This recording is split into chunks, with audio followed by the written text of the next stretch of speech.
എല്ലാവർക്കും നമ്മുടെ ചാനലിലേക്ക് സ്വാഗതം. ഇന്ന് നമ്മൾ വളരെ എളുപ്പത്തിൽ തയ്യാറാക്കിയെടുക്കാൻ പറ്റുന്ന ഒരു ബീഫ് ഡ്രൈ ഫ്രൈ ആണ് ചെയ്തെടുക്കുന്നത്. ഇഷ്ടമായാൽ ട്രൈ ചെയ്യാത്തത് നോക്കാൻ മറക്കരുത്.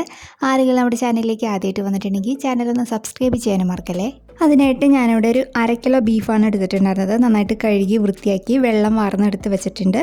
ഇത് നമുക്കൊരു കുക്കറിലേക്ക് ഇട്ട് കൊടുക്കാം. അതിലേക്ക് ഒരു വലിയ കഷ്ണം ഇഞ്ചി നന്നായിട്ട് ചതച്ചെടുത്താണ് ചേർത്ത് കൊടുക്കുന്നത്. അതേപോലെ ഒരു 5 അല്ലി വെളുത്തുള്ളിയും ചതച്ചെടുത്ത് ചേർക്കുന്നുണ്ട്. കൂടെ തന്നെ കുറച്ച് കറിവേപ്പിലയും ചേർത്ത് കൊടുക്കാം. ഇനി നമുക്കിതിലേക്ക് ആവശ്യത്തിന് ഉപ്പ് ചേർക്കാം. ഒരു 1/2 ടീസ്പൂണോളം മഞ്ഞൾപ്പൊടി, 1 ടീസ്പൂൺ മുളക് പൊടി ചേർത്ത് കൊടുക്കുന്നുണ്ട്. 1-2 ചേർത്ത് കൊടുക്കാം. അതേപോലെ തന്നെ 1 ടീസ്പൂൺ കുരുമുളക് പൊടിച്ചതാണ് ചേർത്ത് കൊടുക്കുന്നത്. കൂടെ തന്നെ 1 ടീസ്പൂൺ ഗരം മസാലയും കൂടി ചേർത്ത് കൊടുക്കുന്നുണ്ട്. അതിലേക്ക് 1 ടേബിൾ സ്പൂൺ വെളിച്ചെണ്ണയും കൂടി ചേർത്ത് കൊടുക്കാം. ഇത് നമുക്ക് കൈ വെച്ചിട്ട് നന്നായിട്ടൊന്ന് യോജിപ്പിച്ചെടുക്കാം. അപ്പോൾ അതവിടെ നന്നായിട്ടൊന്ന് യോജിപ്പിച്ചെടുത്തിട്ടുണ്ട്. ഇനി നമുക്കിതിലേക്ക് ആവശ്യത്തിന് വെള്ളം ഒഴിക്കാം. നിങ്ങൾ വെള്ളം ചേർക്കാതെയാണ് വേവിച്ചെടുക്കാറെന്നുണ്ടെങ്കിൽ അങ്ങനെ ചെയ്താലും മതി. ഞാൻ വെള്ളം ഒഴിച്ചിട്ടാണ് സാധാരണ വേവിച്ചെടുക്കാറ്.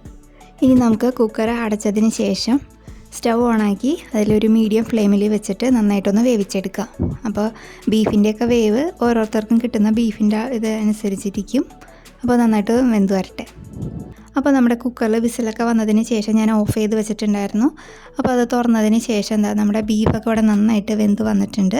കുറച്ച് വെള്ളത്തിൻ്റെ അംശമുണ്ട്, അത് കുഴപ്പമില്ല. അപ്പോൾ ഇത് നമുക്ക് ഡ്രൈ ഫ്രൈ ആക്കി എടുക്കാൻ വേണ്ടിയിട്ട് നമുക്ക് സ്റ്റൗ ഓണാക്കി ഒരു പാൻ വെച്ച് കൊടുക്കാം. അതിലേക്ക് 1-2 ടേബിൾ സ്പൂൺ വെളിച്ചെണ്ണ ചേർത്ത് കൊടുക്കുന്നുണ്ട്. അതിലേക്ക് നമുക്ക് കുറച്ച് കറിവേപ്പില ചേർക്കാം. പിന്നെ ഒരു 2 വറ്റൽമുളക്, അതിലേക്ക് തന്നെ 1 ടീസ്പൂൺ പെരിഞ്ജീരകത്തിൻ്റെ പൊടിയാണ് ചേർത്ത് കൊടുക്കുന്നത്. എന്നിട്ട് നന്നായിട്ടൊന്ന് മൂപ്പിച്ചെടുക്കാം. ഇതിലേക്ക് നമ്മൾ വേവിച്ച് വെച്ചിരിക്കുന്ന ഇറച്ചി ചേർത്ത് കൊടുക്കുക. എന്നിട്ട് നന്നായിട്ടൊന്ന് മിക്സ് ചെയ്ത് കൊടുക്കാം. ഇനി ഇത് നമുക്കൊരു മീഡിയം ഫ്ലെയിമിൽ വെച്ചിട്ട് നന്നായിട്ട് നല്ല ഡ്രൈ ആക്കി എടുക്കുക. അപ്പോൾ ഇതിൻ്റെ ഇടയിൽ നിങ്ങൾക്ക് കുറച്ച് കറിവേപ്പിലൊക്കെ ചേർത്തിട്ട് ഇടയ്ക്കിടയ്ക്ക് ഇളക്കിയിട്ട് കൊടുത്താൽ കുറച്ചും കൂടി ടേസ്റ്റ് ഉണ്ടാവും. അപ്പോൾ അതവിടെ നമ്മുടെ ബീഫ് നല്ല ഡ്രൈ ആയിട്ട് വന്നിട്ടുണ്ട്. ഇനി നമുക്ക് ഫ്ലെയിം ഓഫ് ചെയ്യാം. എന്നതിന് ശേഷം ഇതിലേക്കൊരു 1/4 ടീസ്പൂൺ ഗരം മസാലയുടെ പൊടിയും അതേപോലെ 1/4 ടീസ്പൂൺ പെരിഞ്ജീരകത്തിൻ്റെ പൊടിയും കൂടി ചേർത്ത് കൊടുക്കാം.